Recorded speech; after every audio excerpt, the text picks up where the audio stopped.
관 열어봐. 안에 시체 없을 거야.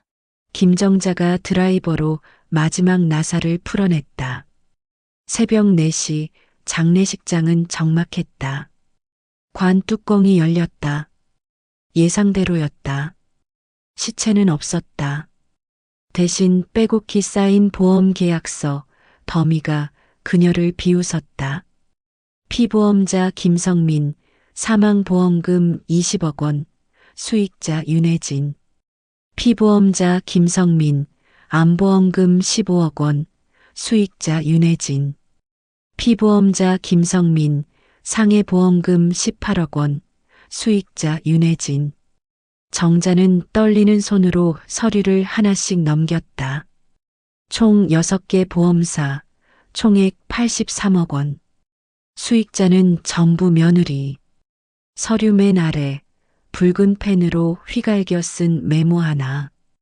김성민 생존. 오전 5시 최종 처리 예정 위치 남동공단 352 실행 강대식. 정자의 눈이 시계로 향했다. 4시 17분 43분 남았다. 43분 안에 인천까지. 뒤에서 박수 소리가 들렸다. 천천히 조롱하듯이. 대단하세요, 어머니. 68세에 이 추리력이라니. 며느리 윤혜진이었다. 검은 상복 차림이었지만 눈가에 눈물 자국은 없었다. 오히려 입꼬리가 살짝 올라가 있었다. 내 인연이. 우리 성민이 어디 있어? 궁금하세요? 보여드릴까요? 혜진이 휴대전화를 꺼내 동영상을 재생했다. 컨테이너 안 의자에 결박된 남자. 얼굴은 피투성이었지만 정자는 단번에 알아봤다. 자신의 아들이었다. 엄마, 오지 마. 위험해. 화면 밖에서 굵은 주먹이 날아왔다. 성민의 머리가 뒤로 젖혀졌다. 선혈이 튀었다. 정자가 비명을 삼켰다. 지금 출발하면 시체는 볼 수 있을 거예요. 5시 정각, 정확히 43분 후에 목을 따기로 했거든요. 내 미친년이. 정자가 혜진에게 달려들었다. 하지만 42세 여자와 68세 노인의 체력 차이는 명확했다. 혜진은 정자의 멱살을 잡아 벽에 밀어붙였다. 어머니, 현실을 받아들이세요. 드라마는 드라마일 뿐이에요. 68세 할머니가 42세 여자를 이길 수는 없어요. 나라. 선택하세요. 여기서 저한테 죽을 건지 아니면 아들 죽는 거 보러 갈 건지. 혜진이 정자를 놓아줬다. 정자는 바닥에 주저앉았다. 아니면 3번째 선택지도 있어요. 입 다물고 계시면 보험금 10억 드릴게요. 어머니 여생 편하게 사실 수 있잖아요.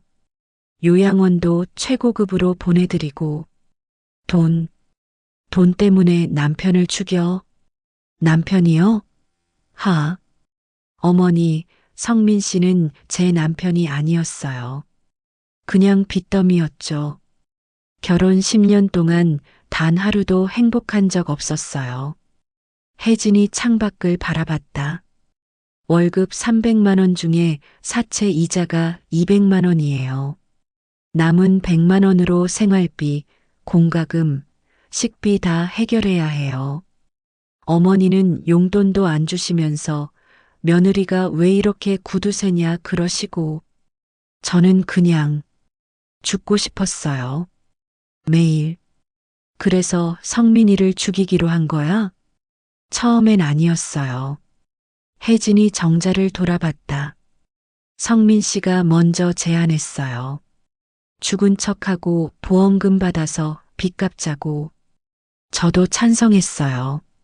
함께 계획 짰어요. 보험 6개 들고 가짜 시신 구하고 장례식 올리고 화장하고 보험금 83억을 50대 50으로 나누기로 했어요. 그럼 왜 진짜로 죽이냐고요? 혜진이 차갑게 웃었다. 계산해 봤어요. 41억 받는 것보다 83억 혼자 갖는 게 낫잖아요. 그리고 성민 씨가 살아있으면 언젠가 다시 나타날 거예요. 그럼 보험금 토해내야 하고 저는 사기범 되는 거죠. 차라리 깔끔하게 정리하는 게 내 이 살인마 같은 년. 정자가 다시 일어났다. 하지만 혜진이 더 빨랐다. 그녀는 정자를 다시 밀쳤다. 정자는 관에 부딪혀 넘어졌다. 어머니, 시간 없어요. 지금 4시 21분이에요. 39분 남았어요. 택시 타고 인천까지 50분 걸려요. 이미 늦었어요. 정자는 바닥에 쓰러진 채 혜진을 올려다봤다. 경찰 불렀어. 거짓말. 30분 전에 불렀어. 너 통화하는 거 다 녹음했고. 혜진의 표정이 굳었다. 그녀는 급히 휴대전화를 꺼냈다. 여보세요, 대식 씨? 지금 당장 처리해요. 경찰이 온대요, 5시? 개뿔. 지금 당장이라니까. 목 따고 바다에 던져요. 흔적 남기면 안 돼요. 혜진이 전화를 끊고 정자에게 달려들었다. 녹음기 어디 있어? 없어. 거짓말. 혜진이 정자의 옷을 뒤지기 시작했다. 주머니, 속옷, 양말까지. 하지만 아무것도 없었다. 정자가 웃었다. 찾아봤자 소용없어. 이미 경찰한테 넘겼어. 거짓말이라고. 믿든지 말든지. 그때 밖에서 사이렌 소리가 들렸다. 경찰차였다. 혜진의 얼굴이 창백해졌다. 그녀는 뒤쪽 비상구로 뛰었다. 정자는 재빨리 일어나 밖으로 나갔다. 여기요. 경찰 2명이 장례식장으로 들어왔다. 무슨 일이십니까? 제 아들이 납치당했어요. 며느리가 살해하려고 해요. 지금 인천 남동공단 352번 창고에 있어요. 5시에 죽인대요. 경찰은 시계를 봤다. 4시 24분 36분 남았네요. 즉시 출동하겠습니다. 저도 같이 가야 해요. 할머니, 위험합니다. 제 아들이에요. 제발. 경찰은 잠시 망설이다 고개를 끄덕였다. 정자는 경찰차에 올라탔다. 사이렌을 울리며 차가 출발했다. 인천까지 40분. 시간이 촉박했다. 차 안에서 정자는 주먹을 불끈 쥐었다. 아들이 살아있다. 아직 살아있다. 포기할 수 없다. 동시각 인천 남동공단 352번 창고. 조폭 강대식은 담배를 피우며 묶여있는 성민을 내려다봤다. 옆에는 부하 박민수가 낫을 손에 들고 서 있었다. 형님, 5시까지 기다려야 해요? 혜진이가 알리바이 만들어야 한다고 했잖아. 근데 너무 오래 걸리는 거 아니에요? 그냥 지금. 강대식의 휴대전화가 울렸다. 혜진이었다. 여보세요? 대식 씨, 지금 당장 처리해요. 경찰 온대요. 뭐? 시어머니가 경찰 불렀어요. 지금 당장 죽이고 시체 없애요. 알았어. 통화를 끊고 강대식이 박민수를 봤다. 계획 변경이다. 지금 죽이고 바다에 버려. 네. 박민수가 낫을 들고 성민에게 다가갔다. 성민의 눈이 커졌다. 입에 재갈이 물려 있어 소리는 나오지 않았다. 박민수가 낫을 치켜들었다. 미안하게 됐습니다. 바로 그때 창고 문이 벌컥 열렸다. 경찰 4명이 총을 겨누며 들어왔다. 경찰이다. 손들어. 강대식과 박민수는 얼어붙었다. 박민수의 손에서 낫이 떨어졌다. 바닥에 엎드려. 두 사람은 바닥에 엎드렸다. 경찰이 그들을 체포하는 동안 또 다른 경찰이 성민의 결박을 풀었다. 괜찮으세요? 엄마. 우리 엄마는 안전합니다. 밖에 계십니다. 성민은 울음을 터뜨렸다. 경찰이 그를 밖으로 데리고 나갔다. 정자가 아들에게 달려갔다. 성민아, 엄마. 모자는 서로를 껴안고 울었다. 주변 경찰들도 눈시울을 붉혔다. 괜찮아. 이제 괜찮아. 엄마. 미안해요. 제가 바보같이. 나중에 얘기하자. 지금은 병원 가자. 구급차가 도착했다. 성민은 들것에 실렸다. 정자도 구급차에 탔다. 병원으로 가는 내내 정자는 아들의 손을 꽉 잡고 있었다. 3시간 후 병원. 성민은 응급치료를 받았다. 갈비뼈 세대 골절, 코뼈 골절, 왼팔 골절, 전신 타박상. 하지만 생명에는 지장이 없었다. 의사의 말로는 1시간만 늦었어도 위험했을 거라고 했다. 병실에서 성민은 정자에게 모든 것을 털어놓았다. 엄마, 제가 시작한 거예요. 무슨 말이야? 빚이 47억이었어요. 투자 실패로. 저는 미친 생각을 했어요. 죽은 척하고 보험금 받아서 빚 갚고 도망가자고. 그래서 혜진한테 말한 거야? 네. 혜진이는 처음에 반대했어요. 근데 제가 계속 설득했어요. 우리 둘 다 지옥에서 벗어날 수 있다고. 보험금 83억을 반반 나누면 각자 40억씩이고 제 빚 갚고도 남는다고. 성민이 눈물을 흘렸다. 혜진이가 찬성했어요. 우리는 함께 계획을 짰어요. 보험 6개 들고 강대식이란 브로커를 찾아서 계약하고 가짜 시신 구하고 장례식 올리고 화장하는 계획까지 다 세웠어요. 그런데 2주 전부터 혜진이가 이상해졌어요. 저한테 차갑게 대하고 전화도 잘 안 받고 그러다 4일 전에 갑자기 강대식 부하들이 절 납치했어요. 납치? 네. 창고에 가뒀어요. 처음엔 이유를 몰랐어요. 근데 강대식이 말해줬어요. 혜진이가 계획을 바꿨대요. 저를 진짜로 죽이기로. 정자는 주먹을 불끈 쥐었다. 그 여자가 감히. 엄마, 제 잘못이에요. 제가 빚을 지지 않았으면, 제가 그런 나쁜 생각을 하지 않았으면. 그래, 내 잘못 맞아. 근데 그렇다고 죽어야 할 이유는 없어. 정자는 아들의 머리를 쓰다듬었다. 이제 어떡할 거야? 빚 갚아야죠. 도망가지 않고. 얼마나 남았어? 47억이요. 집은 담보로 넘어갔어요. 한 달 후에 경매 넘어가요. 정자는 한숨을 쉬었다.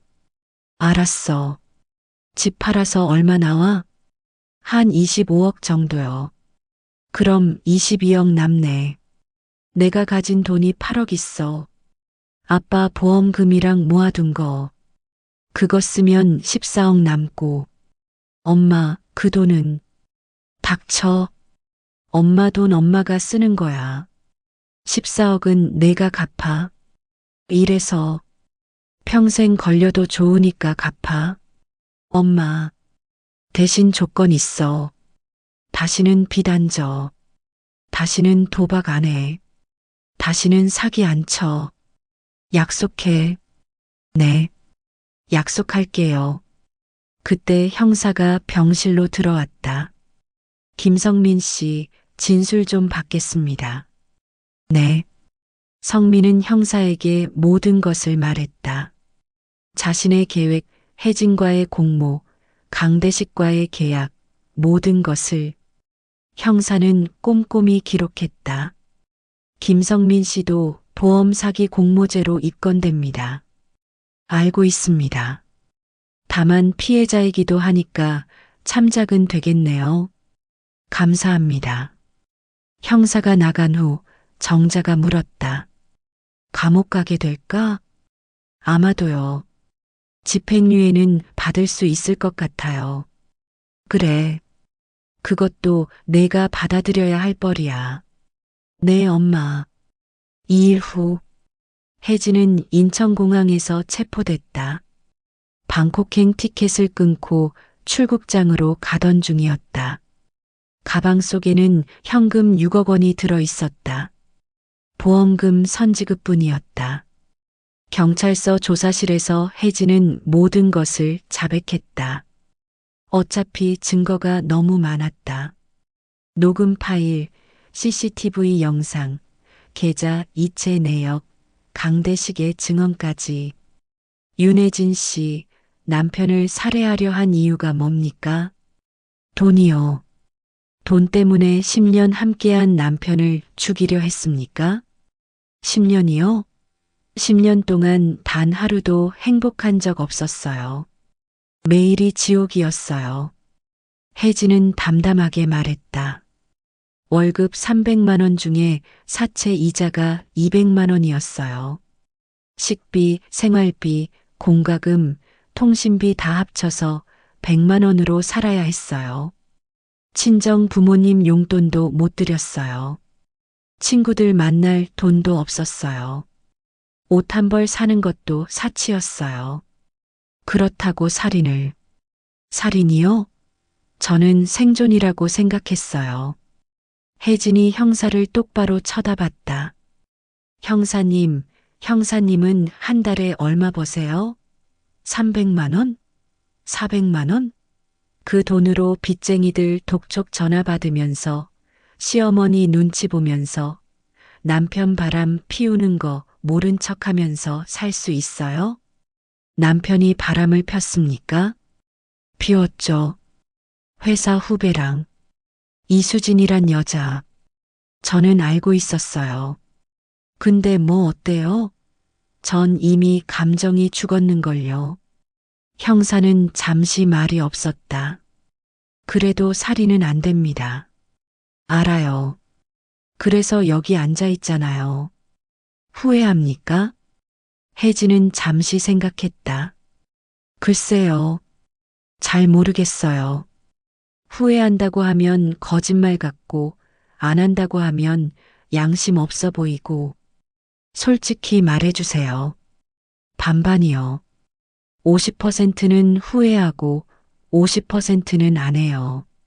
후회하는 건 들켰다는 거고, 안 하는 건 시도했다는 거예요. 형사는 고개를 저었다. 당신 정말 위험한 사람이군요. 위험하다기보다는 절망적이었죠. 절망적인 사람이 위험해 보이는 거예요. 일주일 후, 강대식의 집이 압수수색됐다. 경찰은 놀라운 것들을 발견했다. USB 4개, 수첩 7건, 서류 뭉치, 그리고 현금 32억 원. USB 안에는 지난 7년간의 보험 사기 사건 기록이 모두 들어 있었다. 사건 번호, 의뢰인 이름, 피보험자 정보, 보험 금액, 수수료, 진행 상황까지 엑셀로 깔끔하게 정리되어 있었다. 형사는 파일을 하나씩 열어봤다. 사건 일 의뢰인 박철수 피보험자 이영희 안에 보험금 30억 수수료 15억 결과 성공 사망 처리 완료. 사건 2 의뢰인 김수진 피보험자 최민준 남편 보험금 25억 수수료 12억 결과 성공 사망 처리 완료. 사건 3 의뢰인 정은희 피보험자 강태식 남편 보험금 40억 수수료 20억 결과 성공 사망 처리 완료. 형사는 손이 떨렸다. 파일은 계속 이어졌다. 사건 4, 5, 6. 마지막 번호는 79였다. 79건. 그중 성공이 58건, 진행 중이 16건, 실패가 5건. 이게 다 진짜란 말인가? 형사는 급히 상부에 보고했다. 특별수사팀이 꾸려졌다. 검찰도 합류했다. 경찰은 성공 사건 58건을 하나씩 추적하기 시작했다. 놀랍게도 58건 중 47건이 실제로 보험금이 지급된 사건이었다. 나머지 11건은 보험사가 의심해서 지급이 보류된 케이스였다. 47건의 총 보험 금액은 1347억 원. 강대식이 가져간 수수료는 674억 원.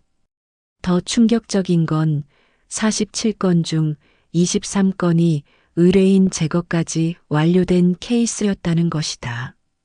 보험금을 받은 의뢰인들이 나중에 사고사나 자살로 죽었다.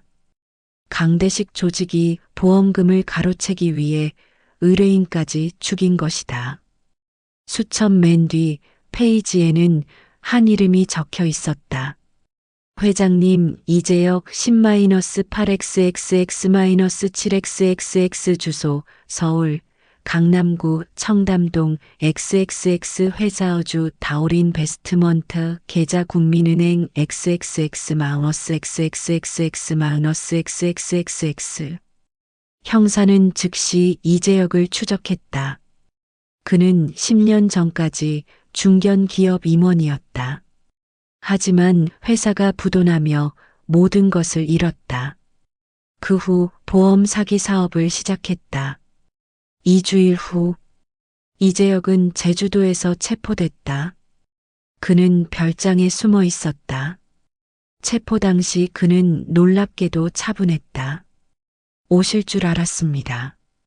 이재혁 씨 보험 사기, 살인 교사, 조직 운영 혐의로 체포합니다. 알겠습니다. 경찰차에 올라타면서 이재혁이 물었다. 강대식이 다 풀었나요? 그렇습니다. 역시 그 친구는 약하더라고요. 돈은 잘 벌었는데 배짱이 없어요. 후회 안 합니까? 이재혁이 웃었다. 후회요? 글쎄요. 10년 동안 1,400억 벌었는데 뭘 후회해요. 감옥에서 20년 살아도 남는 장사죠. 그 돈으로 60명 넘게 죽였습니다. 60명이요? 과장이네요. 제가 직접 죽인 건 없어요. 다들 알아서 죽었죠. 빚 때문에, 욕심 때문에. 경찰은 이재혁의 냉정함에 소름이 돋았다.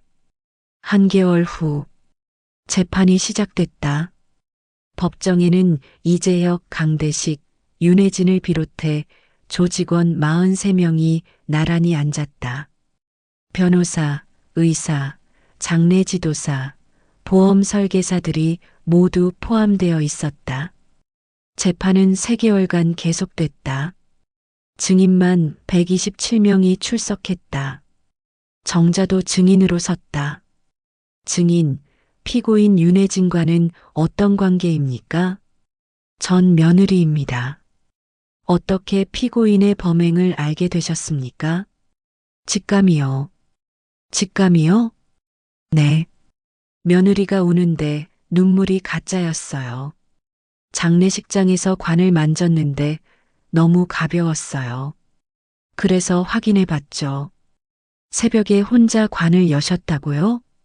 네. 68세 할머니가 그렇게 못할 이유는 없죠. 방청석에서 웃음이 터졌다. 재판장이 망치를 두드렸다. 조용히 하십시오. 검사가 정자에게 물었다. 아드님이 보험 사기를 계획한 것도 알고 계셨습니까? 나중에 알았어요. 어떻게 생각하십니까? 잘못했죠. 아들도 벌 받아야 합니다. 하지만 목숨은 살려야 한다고 생각하신 거죠? 당연하죠. 잘못은 잘못이고 목숨은 목숨입니다. 검사는 고개를 끄덕였다. 증인, 피고인 윤혜진에게 하고 싶은 말이 있습니까? 정자는 혜진을 똑바로 쳐다봤다. 혜진은 고개를 숙이고 있었다. 혜진아. 혜진이 고개를 들었다. 그녀의 눈에는 눈물이 고여 있었다. 너 많이 힘들었구나. 네. 10년 동안 우리 집에서 고생 많았어. 엄마가 미안해. 혜진이 울기 시작했다. 하지만 정자의 목소리가 차가워졌다. 그렇다고 사람 죽여도 되는 건 아니야. 내가 힘들었던 건 이해해. 근데 살인은 이해 못해. 절대로. 어머니, 감옥에서 반성 많이 해라. 그리고 사람답게 살 생각해라. 알겠니? 네. 정자는 증인석에서 내려왔다. 방청석을 지나며 성민과 눈이 마주쳤다. 성민은 눈물을 흘리고 있었다. 정자는 아들에게 작게 고개를 끄덕였다. 3개월 후 선고. 재판장이 판결문을 읽었다. 피고인 이재혁, 피고인은 10년간 보험 사기 조직을 운영하며 1,400억 원을 편취하고 60명 이상의 생명을 앗아갔습니다. 이는 전대미문의 흉악한 범죄입니다. 피고인에게 사형을 선고합니다. 방청석이 술렁였다. 이재혁은 무표정했다. 피고인 강대식, 피고인은 조직의 실행 책임자로서 직접 23명을 살해했습니다. 피고인에게 무기징역을 선고합니다. 강대식이 고개를 떨어뜨렸다. 피고인 윤혜진, 피고인은 남편을 살해하려 했으나 미수에 그쳤습니다. 하지만 치밀한 계획과 냉정한 실행을 고려할 때 죄질이 매우 불량합니다. 피고인에게 징역 18년을 선고합니다. 혜진이 흐느껴 울었다. 피고인 김성민, 피고인은 보험 사기를 공모했으나 도중에 피해자가 되었습니다. 또한 경찰 수사에 적극 협조했습니다. 피고인에게 징역 2년, 집행유예 3년을 선고합니다. 성민은 안도의 한숨을 쉬었다. 나머지 조직원들도 각각 5년에서 15년의 징역을 선고받았다. 6개월 후 성민은 집을 팔았다. 경매로 넘어가기 전에 임의로 매각했다. 27억에 팔렸다. 빚 47억 중에 35억을 갚았다. 나머지 12억은 정자가 모아둔 돈 8억을 보태서 20억을 갚고 남은 27억은 분할 상환하기로 했다. 아니, 27억이 아니라 12억이 남았다. 계산 다시 하면 집 27억 정자에 돈 8억 35억, 빚 47억 마이너스 35억 12억, 12억을 20년 분할 상환. 성민은 작은 원룸으로 이사했다. 보증금 1,000만 원, 월세 50만 원. 그리고 작은 중소기업에 취직했다. 월급은 250만 원. 이전 회사의 절반도 안 됐다. 하지만 성민은 행복했다. 빚쟁이들 전화도 안 오고 죽음의 공포도 없고 양심의 가책도 덜했다. 매일 아침 일어나 출근하고 저녁에 퇴근해서 라면 끓여 먹고 주말에 정자를 찾아가는 일상이 소중했다. 어느 날 성민이 정자를 찾아왔을 때 옆에 여자가 있었다. 엄마, 소개할 사람 있어요. 누구야? 이수진이에요. 제 회사 동료였어요. 정자는 수진을 쳐다봤다. 30대 초반으로 보이는 여자. 단정한 인상이었다. 안녕하세요, 어머니. 수진이라고 합니다. 혹시 내가 그 여자야? 우리 성민이랑. 네, 죄송합니다. 정자는 한숨을 쉬었다.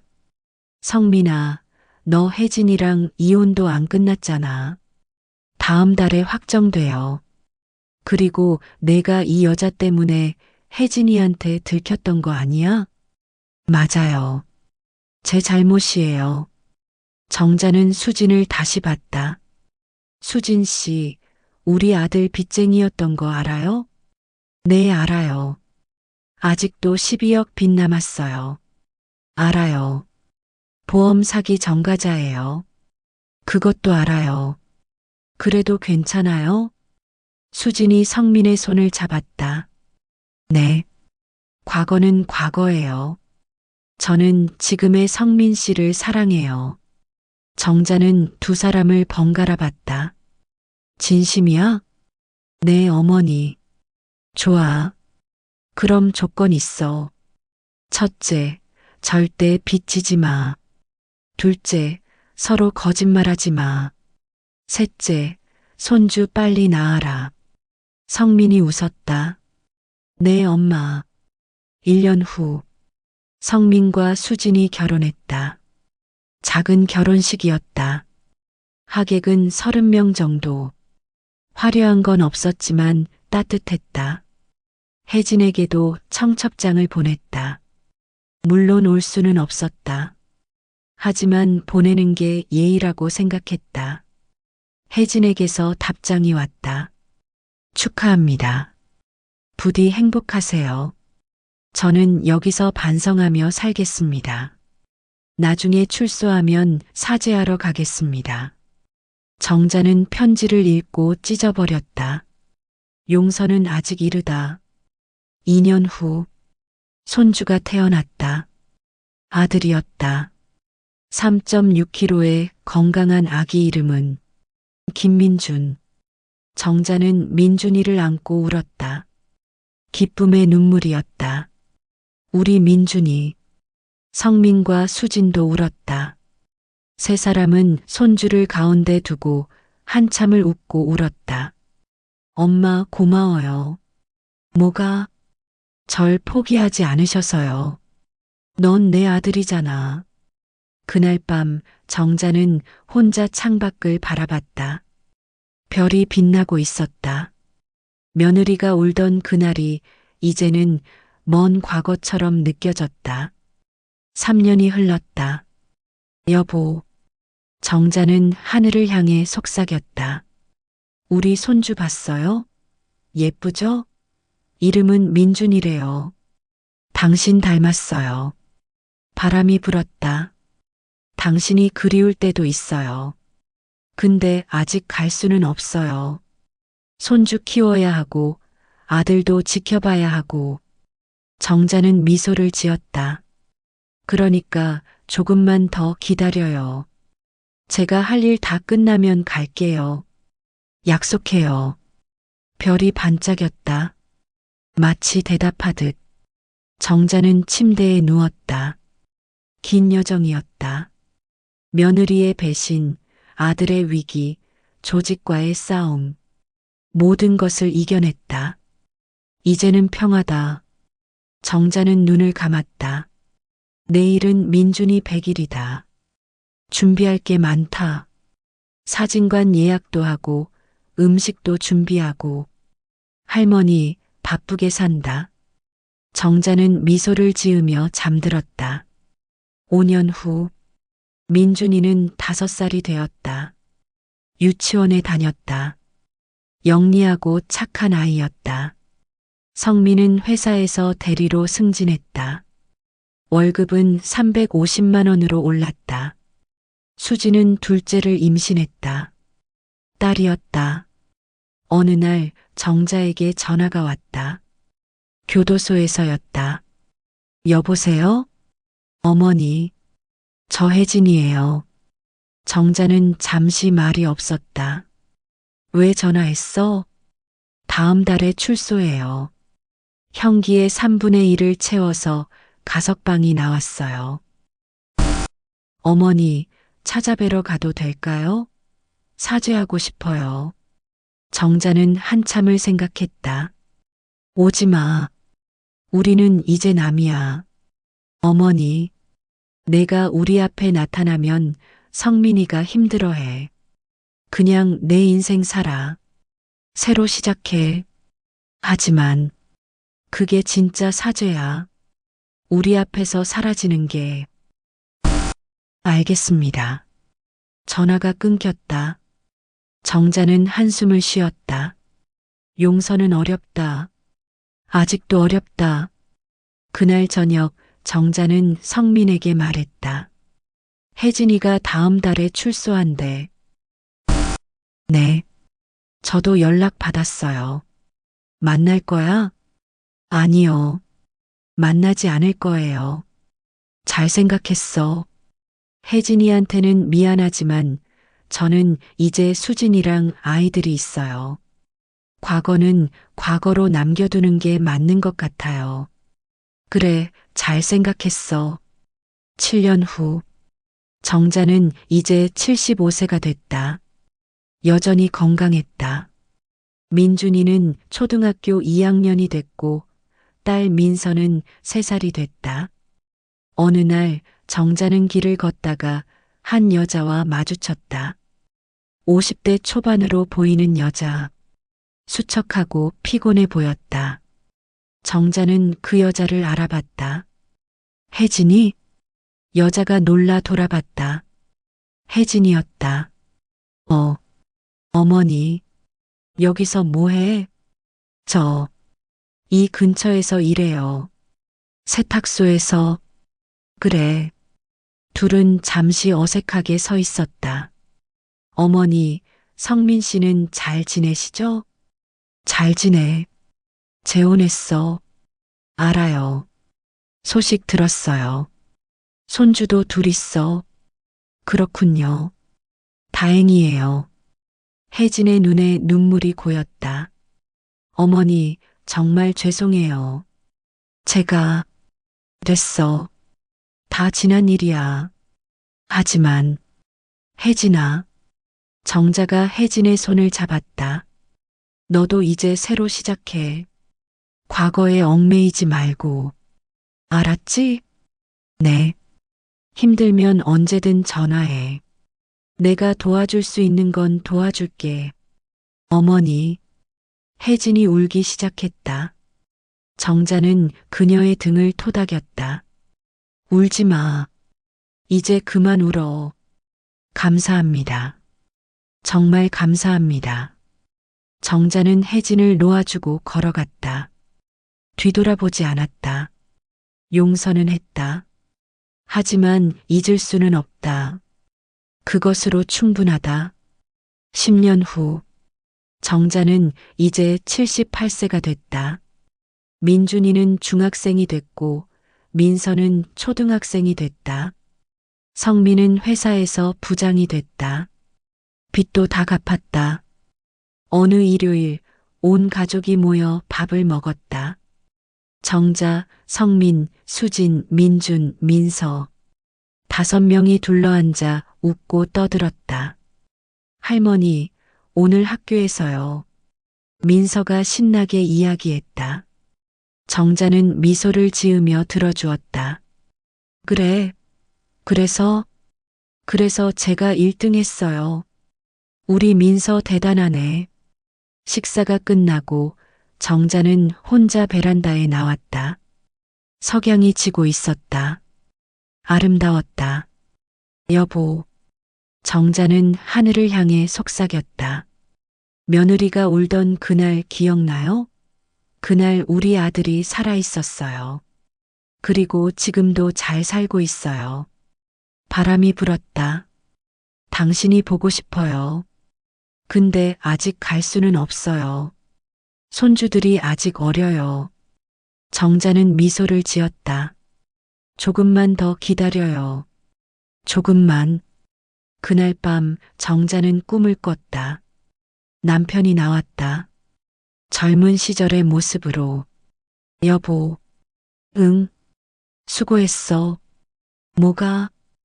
우리 아들 살려내고 가족 지켜내고 당연한 거 했을 뿐이야. 남편이 정자의 손을 잡았다. 사랑해. 나도 사랑해. 정자는 눈을 떴다. 아침이었다. 햇살이 따뜻했다.